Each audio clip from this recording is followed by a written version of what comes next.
Now let's talk about the Educational Planning Table, the EPT. This form should look very, very similar to the activity outline form that you're used to in the past. What's new is it has the sections to check for a live activity, an enduring activity, and there is now a purpose statement that needs to be written as an outcome statement. What you'll also notice is that there's no longer a need to list the evaluation tools or the categories. This is going to be very welcomed.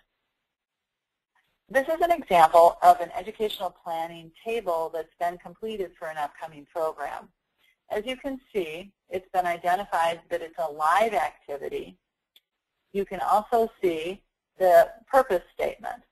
The purpose of this CNE activity is to enable the learner to increase their understanding and knowledge of total joints, past and present. This is the commercial support and sponsorship agreement form. This form, there's a lot to this form, so we're going to take it apart slowly. It identifies right on the form, so it should be, again, very clear for the nurse planners on this, what a commercial interest is. And again, we've already identified what a commercial interest is, so I won't repeat that. And then it talks about commercial support and sponsorship. So let's read through those. Commercial support is financial or in-kind contributions given by a commercial interest that are used to pay for all or part of the cost of a continuing nursing education activity.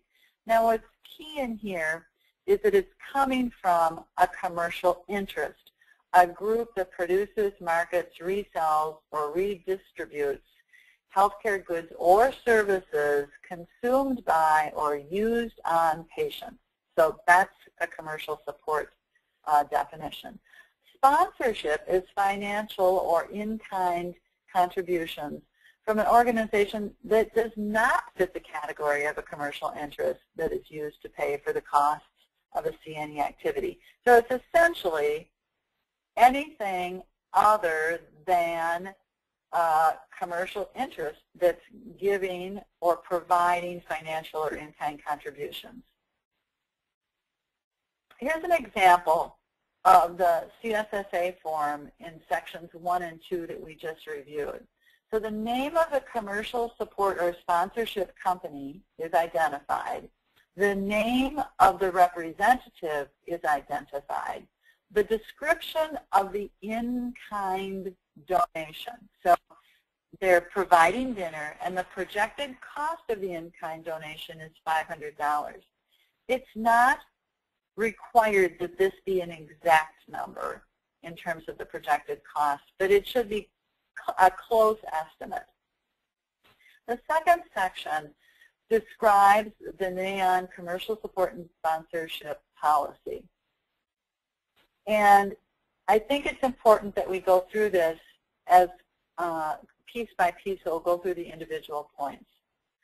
Providers of continuing nursing education must maintain control of all planning and educational content. The sponsor or the commercial support provider cannot have the control of the planning activities. The providers must also ensure content integrity in the presence of commercial support and sponsorship. And by content integrity, we're really looking to make sure that the content does not contain bias. Providers of the CNE will also make sure that they do not endorse or promote any specific commercial products or services while the continuing educational activity is going on, and that they will disclose commercial support and sponsorship to the participants prior to the start of the activity. They'll also include in that how the content integrity was maintained, and they will disclose the following items. Who is providing the commercial support and sponsorship, the financial or in-kind support, including a description of it, which, as identified earlier, dinner was provided by the commercial support provider and a brief indication of how much, how the integrity of the program was maintained, that it also in no way implies endorsement by NAEON or ANCC of a specific product or service, and that these items will be made verbally or in writing prior to the start of the activity. Number 5, the providers of the CNE will inform presenters in advance of the activity that they may not endorse specific products or services, that the commercial products and services must be displayed or exhibited in a separate space from the educational activity, and that the provider of the commercial support will not participate in any component of the planning and implementation process of the activity, including the assessment of learning, the determination of the objectives, the selection or development of the content, presenters or faculty, or the teaching and learning strategies or evaluation. The commercial support provider or sponsor must agree to this policy, and there's actually a statement at the end of this document where this form where you will see that the nurse planner and the commercial support organization or sponsor must sign off on this form. So you see your nurse planner name, and you see your sponsor, your commercial support provider signed off on this as well. So this is a very big form. It's new. It's required by ANCC. It might take a little bit of time to get used to it, especially the sections on getting the sponsors or the commercial support provider signatures, but it is required. Disclosures, we've now included a disclosure document so that it's clear to the applicants and especially the nurse planners the elements that they need to include in disclosure to the participants. And they are how to successfully complete the activity, how conflict of interest needs to also be identified. And I think what's important to note on this is that the conflict of interest needs to be addressed one way or the other. So they need, presenters need to identify that there is no conflict of interest, or there were no conflicts of interest, or if there are, what they are, and they've been resolved.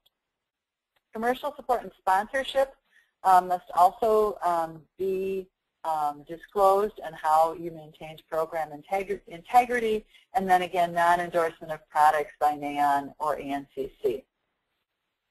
I'm not going to go through the examples, but we've made this available so that people can clearly see it, and hopefully it will aid and assist them in their programs.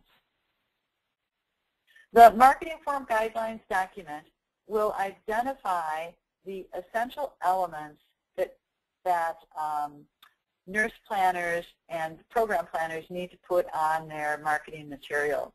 Now, they can use it, and it can be as tight as this, or they can obviously develop their own marketing materials, especially those who are putting on longer programs.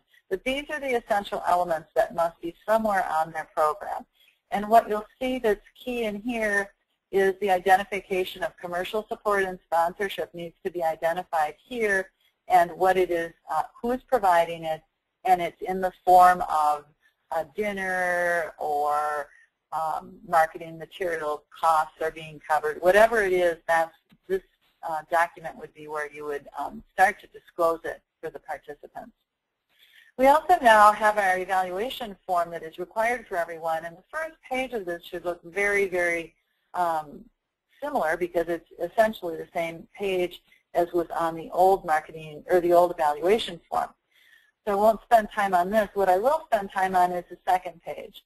What we now require our program planners and participants to look at is the objectives of the program are being evaluated, and that we're identifying whether or not there was the program was free from bias due to conflict of interest, commercial support and sponsorship, or product endorsement. And in order to assure that that question is asked, we are asking all of our applicants to use this evaluation form.